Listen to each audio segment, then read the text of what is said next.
Sudah kelihatan? Halo, halo, sudah kelihatan kah? Sudah, Bu.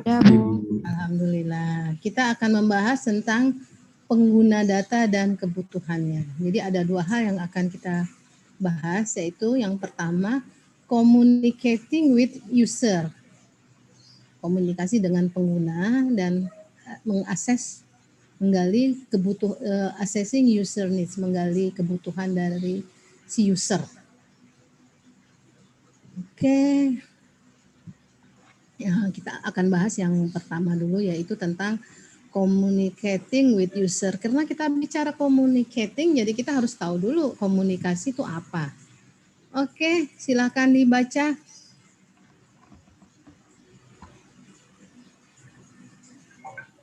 Halo. Iya, Bu. Silakan. Introduction. Kata komunikasi menurut Kamus Oxford berasal dari bahasa Latin communicare untuk berbagi dan memiliki arti menyampaikan atau bertukar informasi dengan berbicara, menulis, atau menggunakan media lain. Komunikasi dapat bersifat verbal atau non-verbal, artinya menggambarkan atau tidak. Proses penyampaian informasi dalam bentuk representasi linguistik atau bukan linguistik. Komunikasi interpersonal khususnya adalah bagaimana orang berinteraksi dan bertukar informasi dan konsep. Ide umumnya adalah bahwa setidaknya ada pengirim dan penerima yang bertukar informasi saat mereka berkomunikasi. Oke, jadi kita bahas dulu komunikasi. Yang kita bahas sekarang komunikasi. Jadi komunikasi itu apa sih? Intinya beginilah. Ada yang mengirim pesan, satu lagi penerima pesan. Komunikasi yang efektif dan baik kalau pesan yang dikirim oleh si pengirim ini maksud si pengirim pesannya itu sama yang diterima dengan si penerima. Itu kalau yang baik, ya. Kalau itu komunikasi yang baik. Tapi kita sering sekali melihat masih banyak komunikasi yang kurang bagus ya. Misalnya kita ngomong Nusantara, apa bicara. Nah, seperti itu kan berarti ada pesan yang tidak sesuai, ya. Kadang-kadang ibu misalnya WA sama PJ di salah satu kelas, tugas lalalalala, terima kasih, masih nanya lagi. Maksudnya ini ya Bu. Nah, artinya pesan yang ibu inginkan belum bisa dicerna dengan si penerima, sehingga si penerima ini bertanya. Nah, itu komunikasi yang baik harus ada penjelasan. Tapi kadang-kadang ada juga udah dikasih tahu nggak ngerti lagi maksud yang dia ini, tapi sebodoh taying deh, suka-suka. Nah, itu yang nggak benar.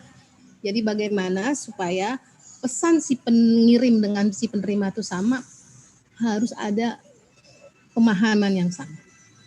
Sering sekali gara-gara salah komunikasi terjadi hal-hal yang konflik, itu sering sekali terjadi dalam komunikasi.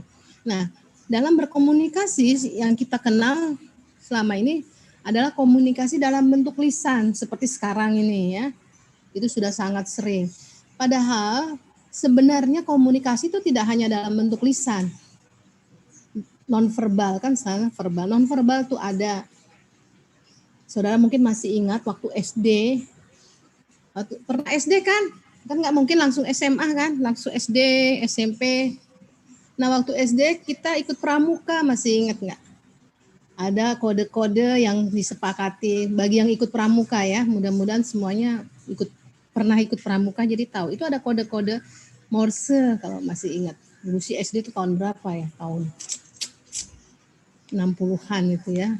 Kalian masih di alam fana kali ya. Nah itu kita belajar titit. Nah itu juga merupakan komunikasi. Nah titik dan garis panjang. Kalau garis panjangnya 2, titiknya 1, titiknya 2. Nah itu sudah ada artinya. Itu juga komunikasi nonverbal. Ya. Bahkan kadang-kadang ada juga komunikasi yang memakai bahasa tubuh yang kita tidak sadar sering kita lakukan. Misalnya saudara setuju nggak? Saudara mengangguk. Ya, itu kan komunikasi nonverbal juga. Atau saudara misalnya makan cabai kepedesan, saudara otomatis meringis. Atau kepedesan atau kepahitan. Itu kan kita tanpa dia ngomong kita udah tahu, oh dia kepedesan. Itu adalah komunikasi juga. justru yang sebenarnya kalau menurut para psikolog itu ya, kejujuran orang justru terlihat dari bahasa tubuhnya. Ini dulu kan waktu penyaringan calon mahasiswa STIS dulu itu kan masih ada wawancara. Kalau sekarang kan udah nggak ada wawancara. Karena wawancara ini sangat membantu kita bisa melihat penampilan dari calon mahasiswa. Jadi kami itu sebelum melakukan wawancara berkali-kali di training oleh psikolog. Jadi psikolog itu ngasih tahu.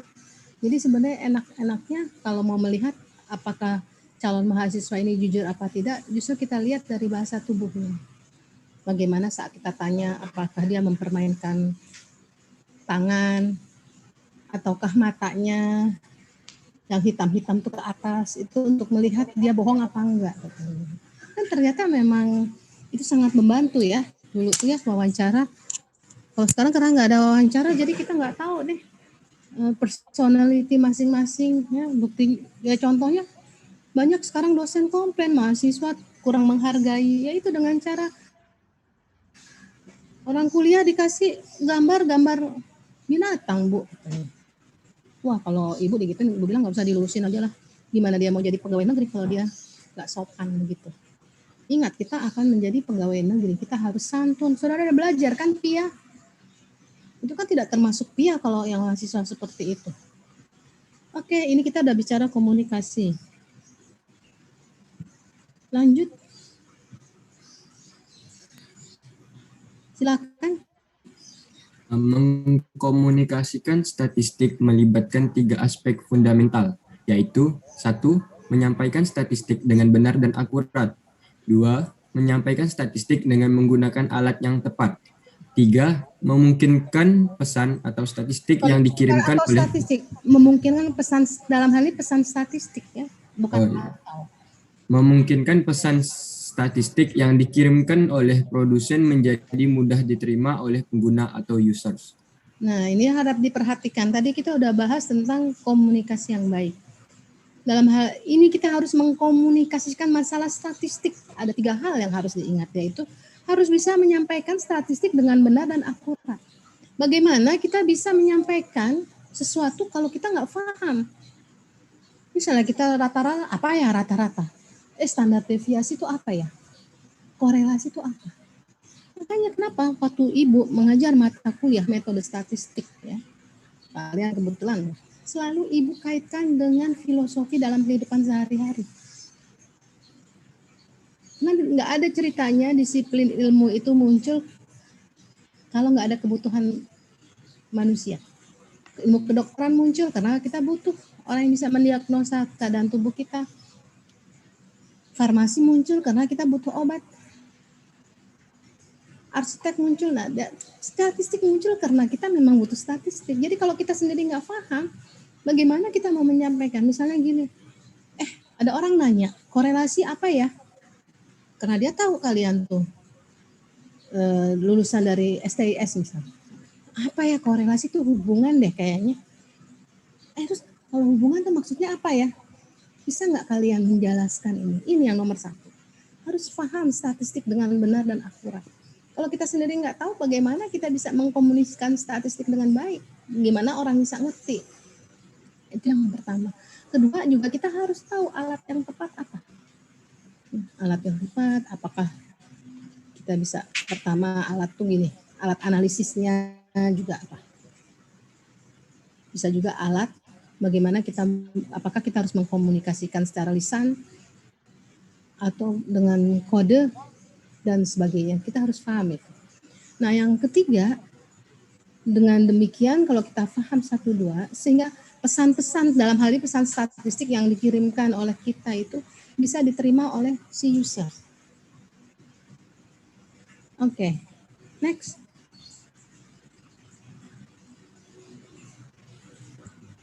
Ini dijelasin bagannya, Bu. Bagannya sama yang di bawah itu.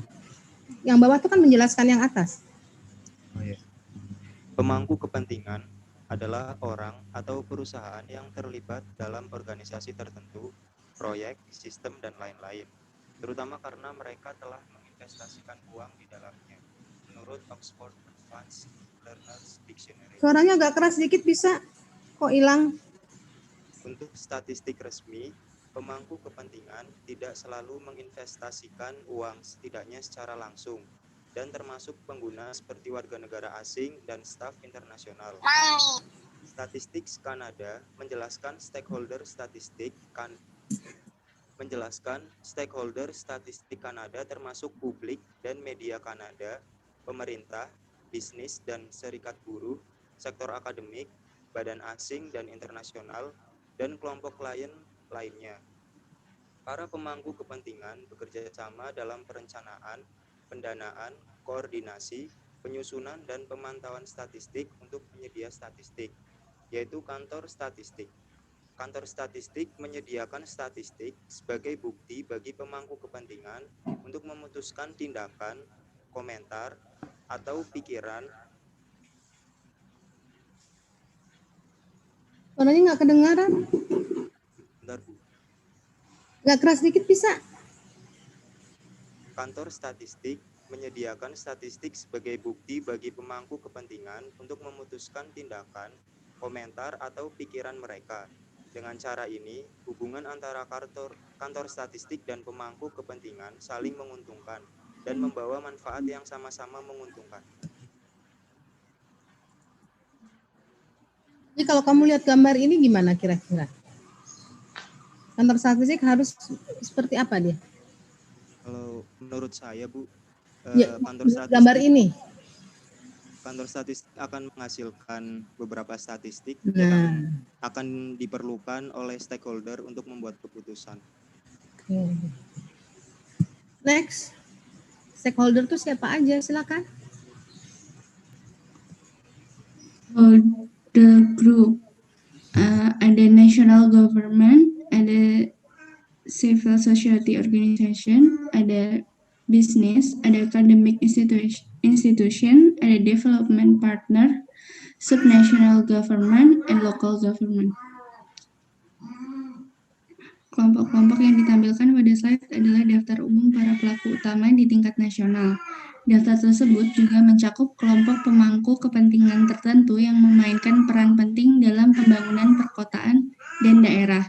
Contoh dari pemerintah nasional adalah staf profesional dan dengan kementerian, perwakilan dari pemerintah dan kota madya, lalu ada organisasi masyarakat sipil termasuk organisasi non-pemerintah, organisasi masyarakat adat, organisasi berbasis agama, gerakan sosial, dan organisasi berbasis komunitas. Bisnis termasuk pimpinan bisnis, kamar dagang dan industri, koperasi dan serikat pekerja, perusahaan pembangunan ekonomi, dan produsen. Main academic institution adalah National Sustainable Development Solution Network, disingkat SDSNS, atau Jaringan Solusi Pembangunan Berkelanjutan Nasional, SDSN. Universitas, lembaga teknis, pusat penelitian, akademi nasional, dan sekolah. Oke, jadi ini adalah siapa-siapa pemangku kepentingan terhadap informasi atau terhadap statistik ya. Next.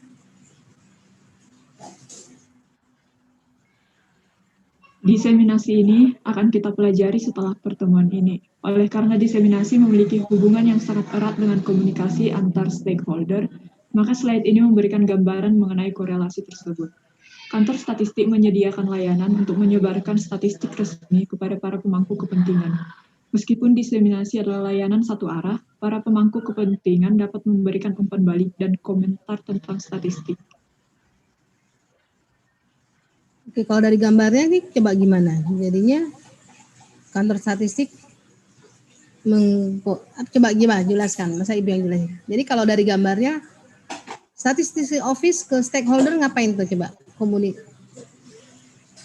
Kantor statistik kepada stakeholder itu memberikan komunikasi. Terus? Statistik ofisial berkomunikasi dengan stakeholder. Kemudian stakeholder melakukan diseminasi kepada kantor statistik. Yang tadi mengenai komunikasi, sekarang kita membahas tentang assessing user needs. Nanti kalau masih dalam bahasa Inggris, tolong kalian langsung translate ya. Jadi dalam sesi ini kita akan mengidentifikasi pengguna pemakai dari official statistik dan mendiskusikan bagaimana mengakses mengumpulkan kebutuhan mereka berkaitan dengan hasil-hasil statistik yang relevan dengan kebutuhan mereka. Next.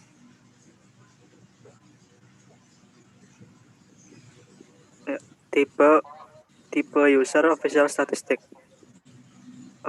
Tipe user yang berbeda mempunyai perbedaan kebutuhan pula, dan strategi komunikasi seharusnya mengikuti ini. Jadi dia berbeda, kita ikutin yang mana ya. Next.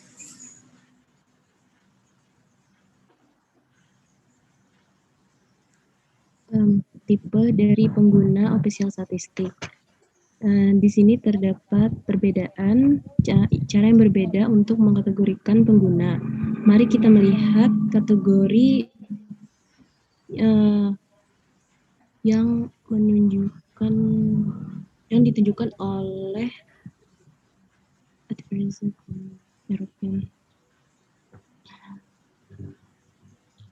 statistik di Eropa.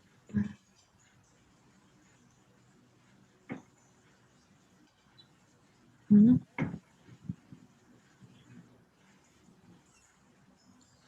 Yang ditunjukkan oleh Komite Penasehat Statistik di Eropa, yang mana kategori pengguna menunjukkan dari ketertarikan pengguna dan frekuensi mereka menggunakan official statistik. Ada yang bisa bantu memperbaiki terjemahannya tadi? Silakan.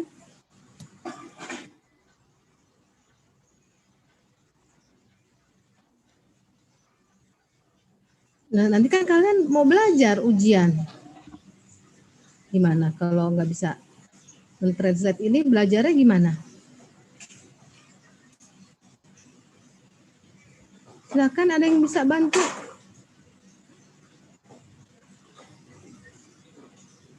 Kok diem aja?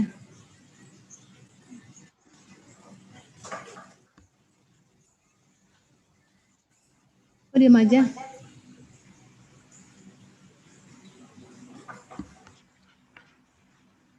Izin coba, Bu. Ya. Ada berbagai cara yang berbeda untuk mengkategorikan pengguna. Mari lihat kategori yang diusulkan oleh European Statistical Advisory Committee. Kategori user ini didasarkan pada minat dari users dan frekuensi penggunaan terhadap official statistics. Ya, mungkin bukan mari kita. Jadi ada beberapa cara untuk mengkategorikan pengguna. Kita akan kan ada macam-macam, tapi di sini kita memakai kategori berdasarkan European Statistical Advisory Committees. Nah, dia ini yang European Statistical Advisory Committee ini mengkategorikan berdasarkan ketertarikan user dan seberapa sering mereka gunakan official statistik ini. Next. Tipe-tipe pengguna. Klasifikasi pengguna statistik menurut Vici, Valente Rosa, dan Ruan 2015 dalam European Statistical Advisory Committee membagi pengguna menjadi dua kategori utama, yaitu pengguna institusional dan pengguna non-institusi. Pengguna dibagi menjadi dua, pengguna institusional dan non-institusional. Kemudian pengguna non-institusional dibagi lagi menjadi berdasarkan kepentingannya dan berdasarkan frekuensi penggunaannya. Yang berdasarkan kepentingannya ada kepentingan yang umum atau general, kemudian jurnalis, masyarakat, siswa, guru, dan pengguna dengan kepentingan khusus, pengambil keputusan,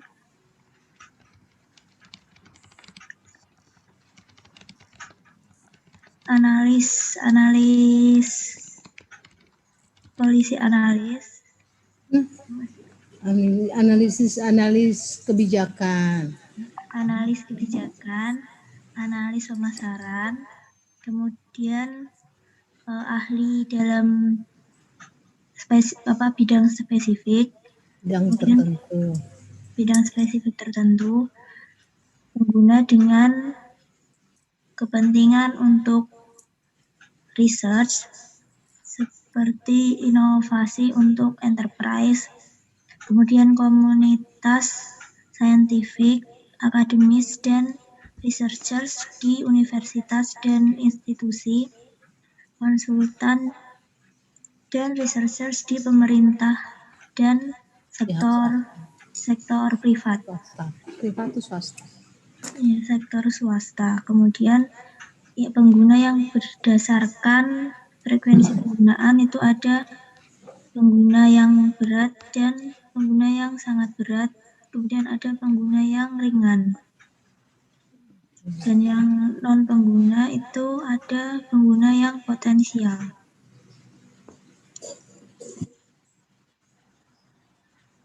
Next. Selanjutnya ada tipe-tipe dari tipe-tipe pengguna dari official statistic. Yang pertama itu ada yaitu pengguna institusi. Pengguna institusional umumnya membutuhkan data untuk pengembalian keputusan pemerintahan dan keperluan administratif.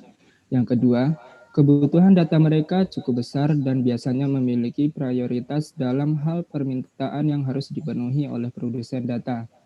Ketiga, selanjutnya, kebutuhan data untuk pengguna institusional biasanya membutuhkan perbandingan dari waktu ke waktu dan wilayah untuk monitoring dan evaluasi kebijakan.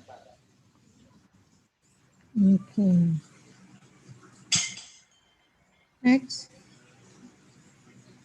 Contoh dari penggunaan institusional ada yang pertama pemerintah pusat, itu ada kementerian atau lembaga, yang kedua ada pemerintah daerah, yang ketiga ada organisasi internasional, UN atau non-UN. Next. Non-institutional users itu ada pengguna non-institusional, misalnya jurnalis, yang memiliki kebutuhan yang berbeda. Utamanya mereka berfokus pada kebutuhan data untuk menyiapkan statistik sebagai bahan komunikasi dan penyebarluasan ke khalayak yang lebih luas lagi.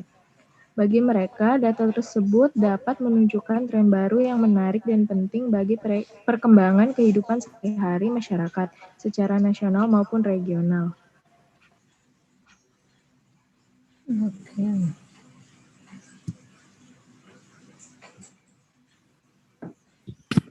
Selanjutnya ada non-institutional user, seperti halnya individual yang bisa saja atau memang tidak berada pada institusi yang termasuk dalam grup berikut berdasarkan kepentingannya dalam statistik. Pertama adalah pengguna dengan kepentingan umum seperti pertumbuhan ekonomi, jurnalis dan media, masyarakat, siswa dengan berdasarkan tingkat pendidikannya atau berdasarkan umur, dan guru berdasarkan tingkat pendidikan jenjang pengajarannya. Lalu selanjutnya ada pengguna dengan subjek atau domain kepentingan tertentu. Itu ada yang khusus, misalnya kesehatan. Lalu ada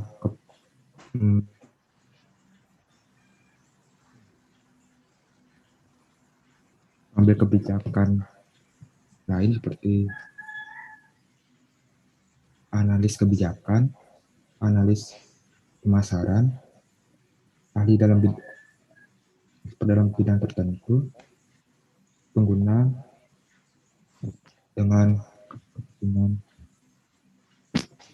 besar seperti inovasi dalam perusahaan atau enterprise, komoditas sains atau akademisi dan peneliti di universitas dan lembaga peneliti. Lalu selanjutnya ada konsultan dan peneliti di agensi pemerintahan dan agensi di sektor swasta. Oke. Next. Kemudian taksonomi lainnya yang dipisahkan pada tingkat individu, mengidentifikasi pengguna menurut frekuensi penggunaan dan tingkat kemahiran atau literasi statistik mereka. Yang pertama, heavy user, yaitu peneliti spesialis warga negara yang terlibat secara politik atau sipil dan orang lain yang menggunakan statistik setiap hari. Biasanya ini adalah orang yang tahu di mana menemukan data dan bagaimana menafsirkannya. Dalam kategori ini kita dapat membedakannya. Kemudian yang kedua, very heavy users, yaitu peneliti yang secara rutin menggunakan disaggregate and microdata dalam penelitian mereka dan bekerja sama serta berkontribusi terhadap peningkatan kualitas data dari produsen data tersebut.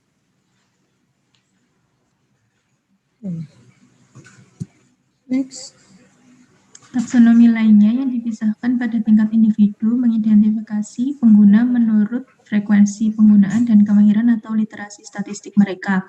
Yaitu yang pertama, like atau occasional users atau pengguna sesekali, yaitu pengguna yang tertarik dengan grafik atau infografis semata, serta mereka yang tentunya mengetahui dan mengenali NSO beserta situs webnya, tetapi cenderung menemukan kesulitan dalam mendapatkan data yang mereka butuhkan, bahkan mereka tidak mengetahui mengenai metadata. Yang kedua yaitu non-users who might be potential users atau bukan pengguna tapi punya potensi sebagai menjadi pengguna, yaitu orang-orang yang tidak mencari data dan susah untuk mengerti tentang data dan tidak mengetahui relevansi dan kekayaan dari data tersebut. Oke, jadi ini penjelasan dari yang tadi itu ya. Lanjut. Tipe pengguna official statistik. Pengguna official statistik dibagi menjadi dua, yaitu pengguna institusional dan non-institusional. Pengguna institusional adalah institusi yang menggunakan official statistik seperti pemerintahan dan organisasi internasional. Sedangkan non-institutional user atau pengguna non-institusional adalah pengguna individual. Pengguna non-institusional ini dibagi menjadi tiga. Yang pertama, pengguna dengan kepentingan umum. Grup ini meliputi jurnalis, media, penduduk, serta siswa dan guru. Yang kedua, pengguna dengan kepentingan subjek yang spesifik, yang meliputi kebijakan analisis dan ahli di bidang tertentu. Yang ketiga, pengguna dengan kebijakan penelitian yang meliputi komunitas saintifik dan peneliti lainnya. Oke. Next.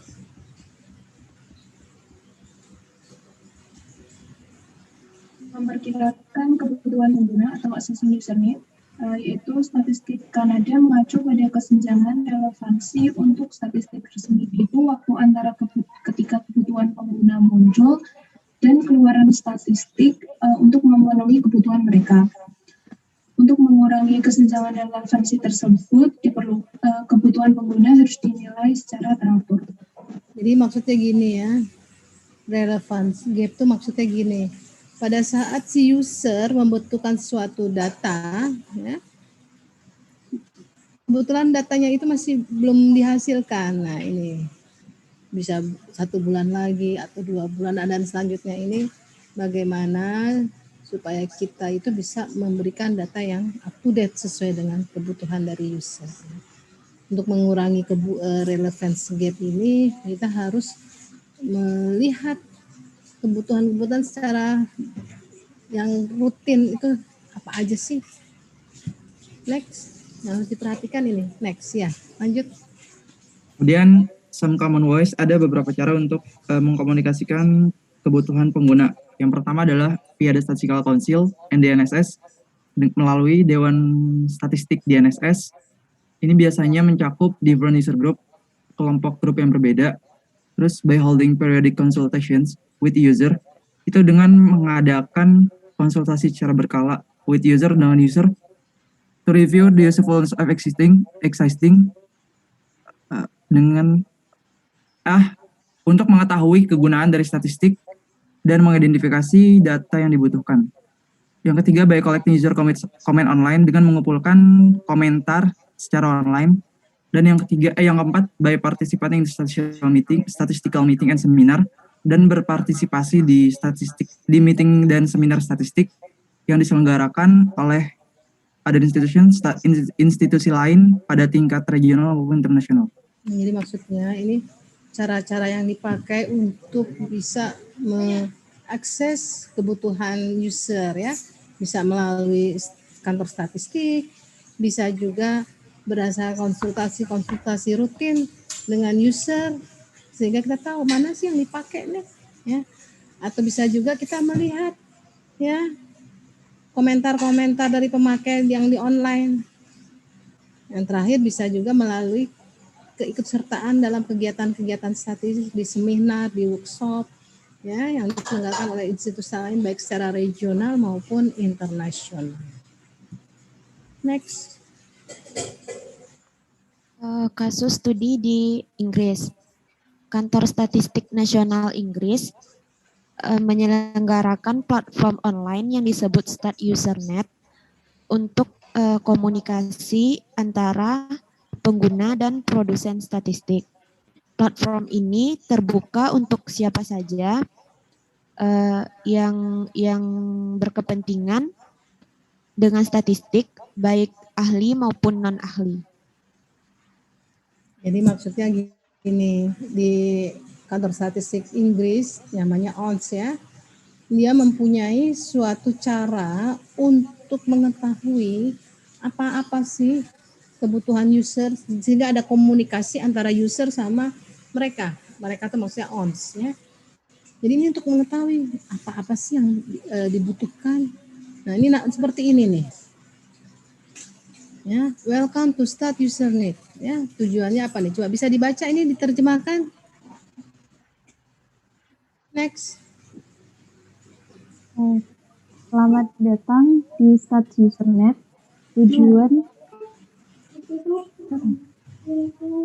Tujuan dari StatUserNet adalah untuk merangsang keterlibatan antara pengguna dan antara pengguna dengan produsen statistik resmi. Situs ini membawa berita yang menarik bagi pengguna, materi yang berkaitan dengan acara diskusi yang relevan. Untuk ruangan dan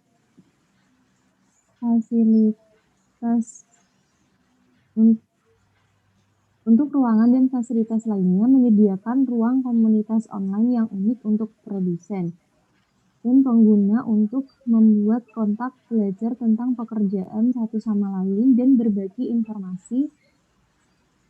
Ubah dan view sebuah akun diperlukan. Silahkan Silahkan buat akun Anda atau ingin melanjutkan dengan pengguna yang ada. Jika Anda mencari untuk pertama kalinya karena sisi yang benar, Anda perlu mengatur ulang kata sandi Anda menggunakan email yang Anda gunakan pada tanggal lama berangkat.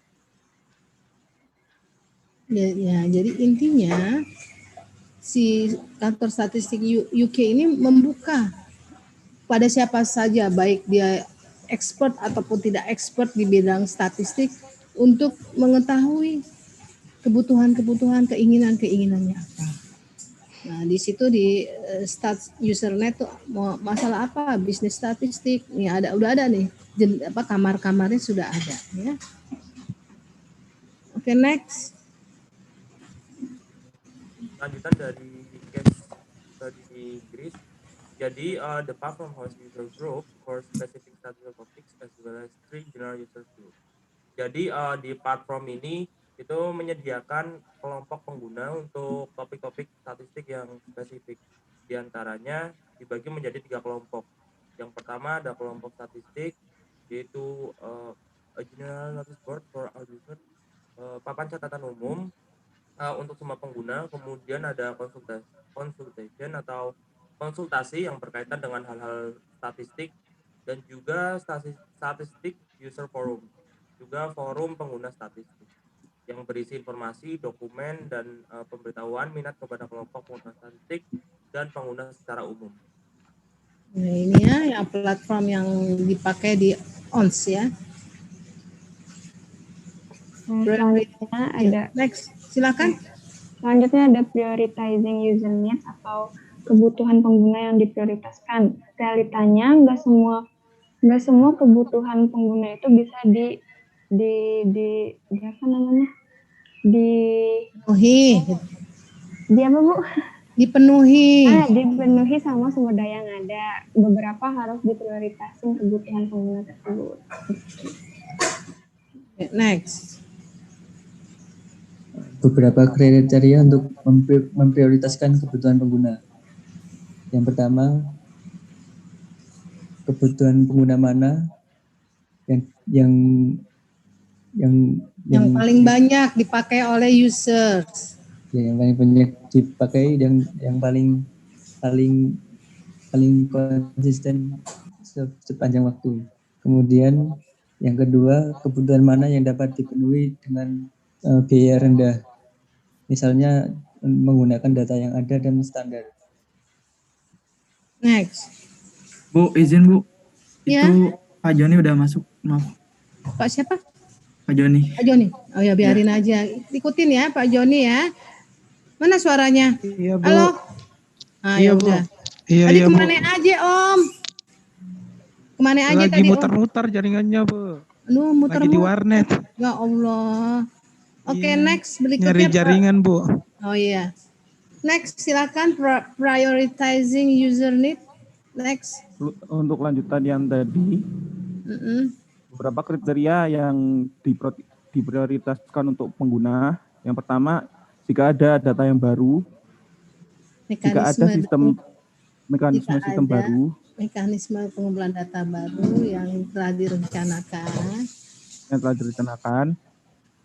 di mana para pengguna bisa menggunakan data secara bersama dan menemukan data yang single, data koleksi mekanisme.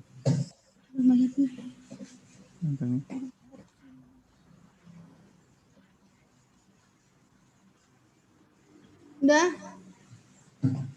Yang nomor 2. Kemudian yang kedua, jika pengguna menemukan data yang sesuai untuk pertemuan dalam sistem nasional statistik.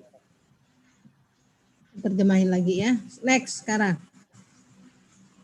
Kemudian assessing user needs sebagai pelayanan publik. Ini untuk IPS ya. Ya, lanjut. Landasannya yaitu Undang-Undang Nomor 25 Tahun 2009 tentang pelayanan publik. Kemudian penyelenggaraan pelayanan publik yaitu memberikan pelayanan yang sesuai dengan kebutuhan dan perubahan di berbagai bidang. Usersnya memperoleh pelayanan sesuai dengan standar pelayanan serta harapan dan kebutuhan. BPS atau pusat dan daerah menyediakan unit pelayanan statistik terpadu atau PST. BPS, Badan Pelayanan Publik yang memberikan pelayanan melalui penyediaan data dan informasi statistik. Landasannya yaitu UU nomor 16 tahun 1997 tentang statistik, PP nomor 51 tahun 1999 tentang penyelenggaraan statistik. Survei kebutuhan data atau SKD adalah itu mengidentifikasi kebutuhan dan kepuasan konsumen dalam rangka meningkatkan kualitas data serta pelayanan publik. Oke. Next. Kita ada bicara PST tadi ya. PST harus tahu. Apa itu PST? Next. Pelayanan statistik terpadu. Pintu gerbang penyebaran luasan data BPS adalah Unit Pelayanan Statistik Terpadu atau PST. Pelayanan yang diberikan melalui unit PST bersifat satu pintu atau one gate service. Keberadaan unit PST yaitu 1. BPS Pusat berada pada Direktorat Diseminasi Statistik. 2. BPS Provinsi berada pada bidang integrasi pengolahan dan diseminasi statistik. 3. BPS Kabupaten atau Kota berada pada seksi integrasi pengolahan dan diseminasi statistik. Terus, PST BPS memiliki 6 jenis layanan. 1. Pustaka tercetak. 2. Pustaka digital. 3. Penjualan publikasi. 4. Data mikro. 5. Konsultasi statistik. 6. Rekomendasi kegiatan statistik. Jadi, sesuai dengan undang-undang dan peraturan yang telah ditetapkan, BPS harus melakukan pelayanan statistik pada semua masyarakat. Nah, itu dibentuklah namanya pelayanan statistik terpadu. Jadi di BPS Pusat dikelola oleh Direktorat Diseminasi Statistik dan di setiap provinsi dikelola oleh bidang integrasi pengolahan dan diseminasi statistik. Bahkan di kabupaten juga ada yang dikelola oleh seksi integrasi pengolahan dan diseminasi statistik. Jadi PST itu ada 6 pelayanan, yaitu pustaka cetak, pustaka digital, penjualan publikasi, data mikro, konsultasi statistik, dan rekomendasi kegiatan statistik. Next. Survei kebutuhan data 2020. Survei kebutuhan data adalah survei untuk mengidentifikasi kebutuhan dan kepuasan konsumen dalam rangka meningkatkan kualitas data dan informasi statistik serta memberikan pelayanan publik yang lebih baik. Lokus dan waktunya, pelayanan statistik terpadu atau PST di Satuan Kerja BPS Pusat, 34 BPS Provinsi, dan 480 BPS Kabupaten atau Kota. Waktunya Juni sampai September tahun 2020. Analisis deskriptif, analisis tabulasi silang atau Responden dulu. Halo, stop. Responden, lihat dong panahnya. Yang kedua Yang kedua responden, yaitu konsumen yang pernah menerima layanan dari unit PST BPS sejak 1 Januari 2020 sampai akhir periode pencacahan. Analisis yang dilakukan adalah analisis deskriptif, analisis tabulasi silang atau cross-tab analisis, analisis kesenjangan atau gap analisis kuadran yang diperkaya dengan indeks kepuasan konsumen atau IKK dan indeks persepsi anti korupsi atau IPAK. Instrumennya yaitu kuesioner VKD 20 hard copy and soft copy yang dibagi menjadi 2, yaitu pencacahan manual dengan print out kuesioner dan pencacahan elektronik menggunakan sistem. Kamu cara jelasinnya untuk hard copy adalah pencacahan, untuk instrumennya dibagi menjadi kan ada 2 dalam bentuk hard copy dan soft copy. Yang hard copy adalah apa? Yang hard copy adalah pencacahan manual dengan print out kuesioner dan yang soft copy adalah pencacahan elektronik menggunakan sistem online email, online link, dan online PST. Oke. Jadi ada survei yang dilakukan oleh BPS untuk mengetahui sampai sejauh mana sih sebenarnya nih para user, pengguna ini udah puas enggak sih dengan pelayanan yang diberikan oleh BPS. Ya, yang ditanyakan yang jadi ini adalah pada tiap-tiap PST dilihat siapa responden yang melakukan kunjungan ke PST tersebut. Oke, next. Hasilnya ini. Survei kebutuhan data 2020. Yang pertama, persentase konsumen di PST BPS Pusat menurut pekerjaan utama didominasi oleh pelajar atau mahasiswa. Selanjutnya, persentase konsumen di PST BPS Pusat menurut instansi atau institusi didominasi oleh lembaga pendidikan dan penelitian dalam negeri. Selanjutnya, persentase konsumen di PST BPS Pusat menurut pemanfaatan utama didominasi oleh penelitian. Yang tengah itu apa kamu bacanya? Ini apa kamu bacanya? Pengguna statistik resmi itu 28% merupakan pengguna institusional. Oke. Terus yang hijau-hijau itu maksudnya apa itu? Lalu 72%-nya merupakan pengguna non-institusional yang dibagi menjadi pengguna dengan kepentingan umum, pengguna dengan kepentingan spesifik, dan pengguna dengan kepentingan penelitian. Next. Kemudian di sini ada indeks kepuasan konsumen. Indeks kepuasan konsumen di PST BPS Pusat itu sebesar 88,3. Sedangkan 88,33. Iya, 33. Kemudian bagian-bagiannya yang pertama dari bagian konsultasi data statistik itu kepuasannya 87,49. Kemudian rekomendasi kegiatan statistik 88,07, data mikro 87,39. Kemudian ada penjualan publikasi 85,29, kemudian pustaka tercetak 87,65, dan yang terakhir yaitu pustaka digital 87,59. Nah, semakin tinggi nilai IKK, maka konsumen semakin puas dengan pelayanan yang diberikan. Kira-kira gimana dengan nilai 8833? Bagus nggak? Mungkin sudah termasuk bagus, Bu. Sudah hampir 90%. Next. Segmentasi konsumen, penggunaan data dan atau penggunaan layanan yang menjadi responden SKD 2020. Konsumen di PST BPS Pusat didominasi oleh 59,69% laki-laki, 39,27% lulusan D4 atau S1, 35,08% pelajar atau mahasiswa. Sebagian besar menggunakan 27,52% layanan data mikro, 41,88% fasilitas website BPS untuk memperoleh data, 97,37% data BPS untuk perencanaan, monitoring, dan evaluasi pembangunan nasional. Kalau kita lihat di sini ya, hampir sebagian besar adalah laki-laki berpendidikan dan mereka pelajar atau mahasiswa ya. Oke, next. Analisis kepuasan layanan, yaitu gambaran tingkat kepuasan konsumen terhadap pelayanan di PST BPS Pusat.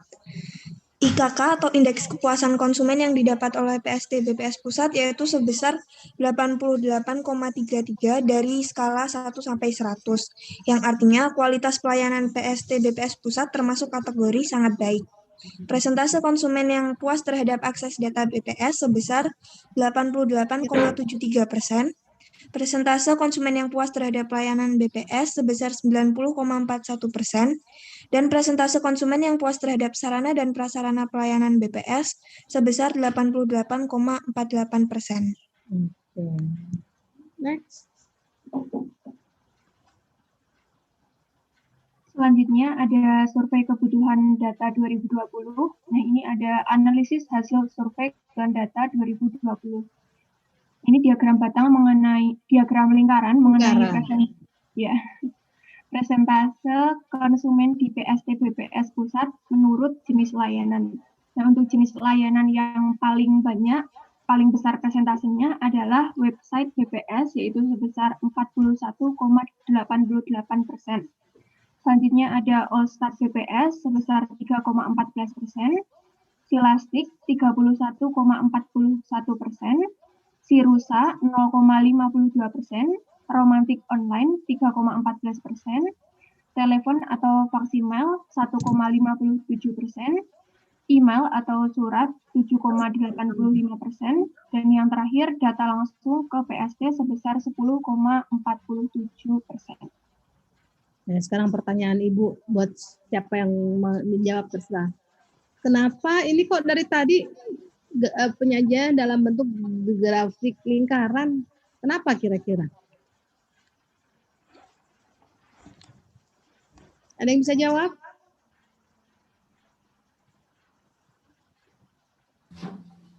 Karena bentuknya presentasi. Presentasi. Oke. Sekarang waktunya kita tanya jawab, silakan. Jadi karena dia presentasi, jadi kita sajikannya dalam bentuk grafik lingkaran. Oke, silakan bagi yang ingin bertanya.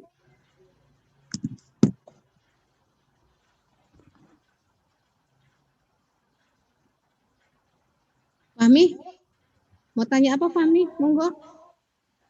Atau sudah paham semuanya? Itu ada satu lagi ya, Ibu masukkan di classroom, materi yang sebaiknya kalian baca karena itu sangat membantu pemahaman dari materi yang kita bahas melalui slide tadi ya. Ada satu lagi, jadi Ibu masukkan dua file di classroom yang dibahas yang PPT aja, tapi yang satu lagi itu sebenarnya mendukung materi kita ya. Ya silakan.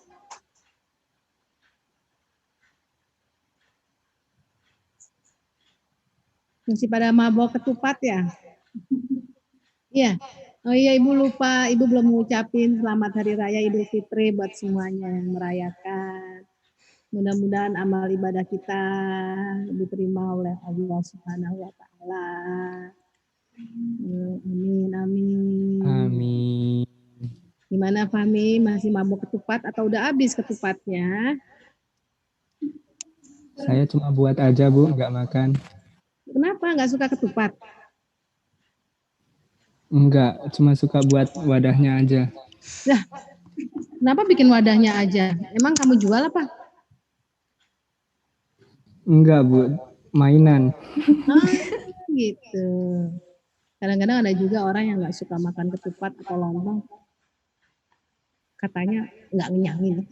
Anak ibu tuh nomor 2 nggak mau makan ketupat. Jadi lebaran-lebaran ya makannya tempat nasi. Terserah Popi. Oke, silakan bagi yang ingin bertanya. Udah paham semuanya?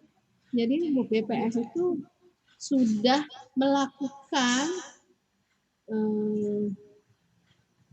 mengakses kebutuhan user. Ya, terbukti dengan survei yang dilakukan oleh BPS terhadap para user, hampir semua puas terhadap produk-produk yang dihasilkan BPS.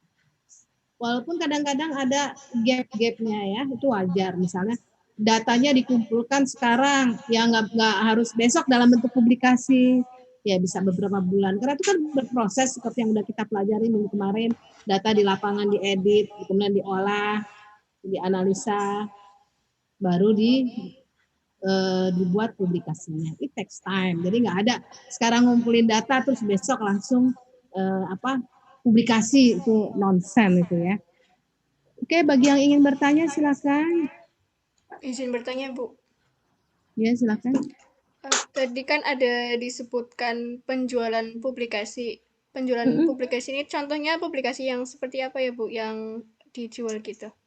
Oh, banyak sekali publikasi yang dijual. Ada buku laporan tahunan mengenai yang isinya mengenai IPN. Banyak sekali kalau kamu ke BPS baik di kabupaten maupun provinsi itu produk-produk publikasi BPS sangat banyak. Dari segi kesehatan, hasil survei kesejahteraan rakyat, banyak sekali, banyak. Makanya sekali-sekali kamu main ke BPS kabupaten biar tahu produknya apa, biar nggak menghalu-halu apa ya. Kalau kamu udah lihat langsung kan, oh ternyata ini loh produk hasil publikasi yang dibuat oleh BPS. Banyak banget dari sisi yang baik, masalah ekonomi, sosial, sangat banyak. Hasil Susenas, hasil Saknas, banyak sekali, banyak. Sampai tidak terhitung lah kalau kalian mau cek nih. Ya, yang lain next. Yang ingin bertanya. Izin Bu, nanya tuh agak mirip sama pertanyaan Daru tadi. Oh, Bang Joni mau nanya. Ya, Bang Joni dulu. Ngalah sama yang lebih tua. Gimana Bang Joni mau nanya apa?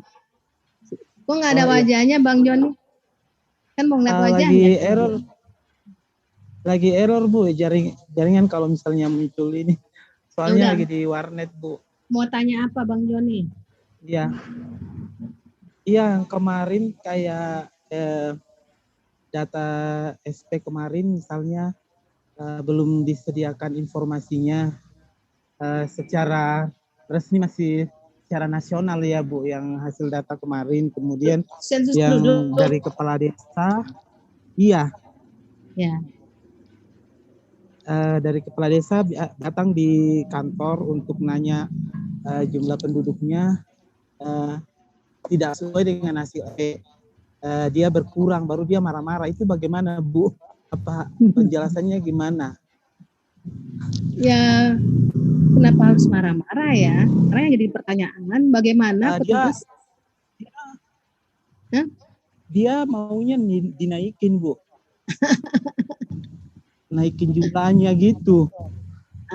Itu kayak kasus dulu itu pada saat banyaknya bantuan buat orang miskin, ada beberapa pimpinan daerah yang menginginkan jumlah penduduknya banyak. Kenapa banyak? Supaya dapat bantuan. Nah ini kan kita kan harus profesional, ya. Kita nggak bisa gitu. Kita nggak punya tujuan apa-apa. Kita melakukan pendataan itu apa adanya. Nggak ada kepentingan politik, nggak ada kepentingan supaya dapat jatah nanti kalau ada bantuan sosial, nggak ada. BPS mana ada? Itu bukan urusan BPS ya. Nah ini kadang-kadang ada hal seperti itu Bang Joni. Jadi jangan kaget ya kalau ada beberapa pejabat yang menginginkan jumlah warganya lebih banyak. Karena itu banyak berkaitan dengan masalah kalau ada bantuan datang itu udah nggak bisa dipungkiri. Nah, sekarang pertanyaan Ibu, bagaimana cara mendata petugas statistik di daerah tersebut? Bisa dianggap benarkah atau tidak? Nah itu pertanyaan. Kalau memang sudah benar, berarti ya BPS sudah benar data apa adanya. Udah benar sih Bu. Gimana Bang? Kalau di sini udah benar sih caranya. Tapi maksudnya kepala desanya itu selalu mengaitkan datanya itu ke hal-hal politik dan bantuan-bantuan. Kemudian kalau misalnya datanya itu kurang atau jumlah penduduknya itu kurang, disalahin ke BPS. Kita sudah jelaskan untuk data ini tidak ada kaitannya. Kemudian dia samakan dengan Dukcapil gitu Bu, karena kemarin waktu sensus penduduk itu kan ini kolaborasi dengan Dukcapil gitu Bu. Jadi kalau misalnya di Dukcapil tidak sama dengan BPS itu dia komennya terlalu banyak. Jadi kita agak kesulitan untuk menjelaskannya gimana gitu Bu. Nah ini tinggal pinter-pinternya aja kepala statistik di daerah tersebut ya, kepala statistik kabupaten di daerah tersebut untuk menjelaskan bahwa kita mengumpulkan data tuh real, tidak ada muatan apa-apa. Jadi kalau mau dia naik-naikin ya itu urusan dia, kita nggak bertanggung jawab. Dan tolong jangan cantumkan data itu dari BPS ya, itu bahaya sekali. Kalau sampai ketahuan bahwa BPS mempublikasikan data yang nggak benar kan, kepala statistik provinsinya ngamuk lagi kan. Kita memang benar-benar apa adanya. Nah kalian dengar semua kan? Bagaimana orang-orang tuh mempunyai kepentingan terhadap BPS. Bisa dibayangkan kalau pendataan itu dilakukan oleh instansi lain, misalnya jumlah penduduk oleh Kementerian Dalam Negeri, itu pasti ada kepentingan. Ya, makanya kenapa harus BPS untuk negara berkembang seperti Indonesia supaya independen, tidak ada kepentingan apa-apa. Itu aja kali Bang Joni ya. Next. Iya Bu. Ya Bu. Mana sih tahu? Ya, tadi Eza mau nanya silakan.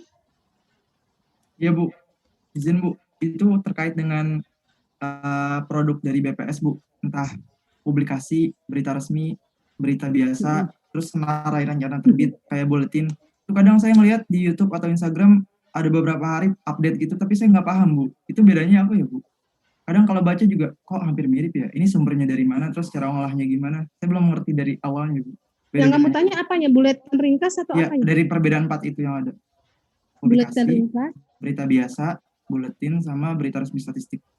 berita resmi itu biasanya rutin ya, Bang Joni ya. Berita resmi itu udah ada. Kalau berita triwulan kayaknya Bu. Triwulan ya, dia triwulan. Kan ada yang bulanan, harian, publikasi kan? ada Triwulan, yang berita apa tadi?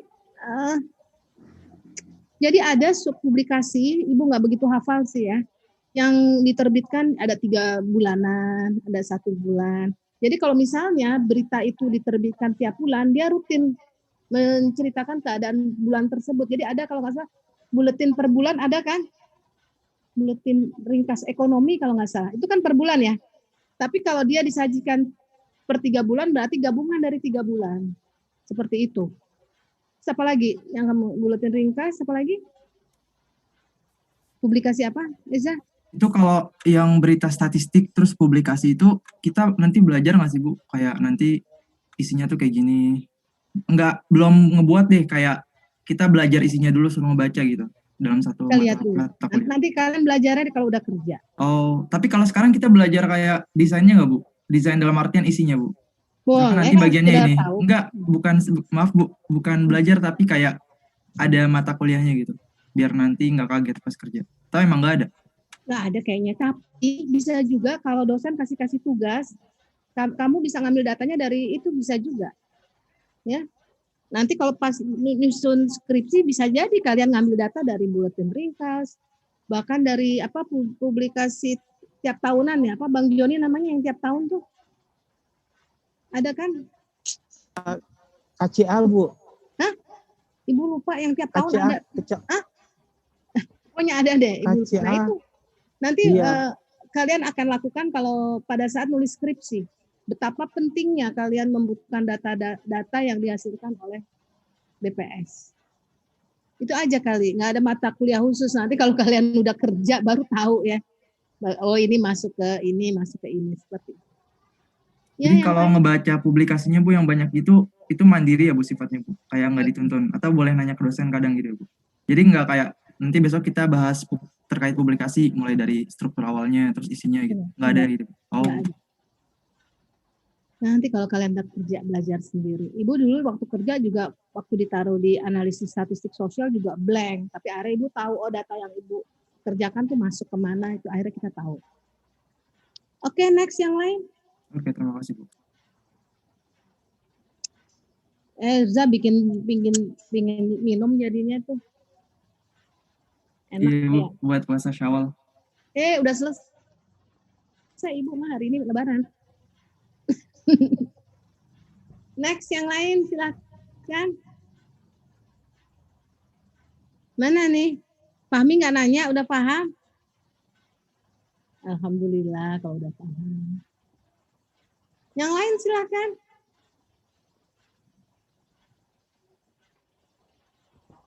Wis ora ono sing ngarep takok maning. Kok ketawa kamu? Ngerti nggak? Apakah masih ada yang ingin bertanya lagi? Itu tadi bahasa Jerman ya, jangan salah itu bahasa Jerman. Wis ora ono sing takok maning bahasa Jerman. Oke. Kalau nggak Ibu hitung sampai 5. Mulai dari 5. 5, 4, 3, 2, 2,5, 2/2/4, 1, 1,5, 1/4, teng, habis. Oke, kalau nggak ada yang tanya lagi, Ibu akhiri dulu pertemuan kita siang ini. Kalian, Ibu ucapkan terima kasih atas kerjasama kalian, pengertian kalian.